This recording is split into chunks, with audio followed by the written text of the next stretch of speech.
Ancient Egyptian legend maintains that Osiris, god of resurrection and rebirth, resides within the constellation of Orion. This famous grouping of stars more commonly depicts the celestial hunter of the heavens, which most of us are readily familiar with today. However, throughout ancient Egypt, Osiris is classically typified as the complete embodiment and lifeblood of all things acacia. This botanical variety, it transpires, has extremely high potentials of extractable DMT. Clinical trials of this otherworldly yet naturally occurring godlike psychedelic have dubbed DMT as the spirit molecule, and for good reason too. Could it be that our ancient ancestry from an epoch lost had somewhat figured out this spirit molecule and also and essentially, if not ingeniously, documented the profound nature of DMT through mythological tales and metaphoric allegories for the benefit of future generations of humanity?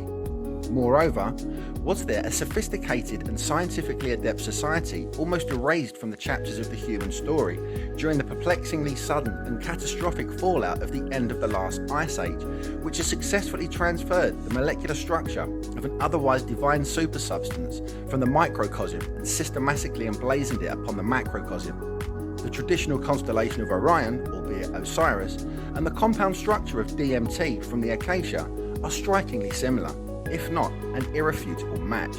As above, so below.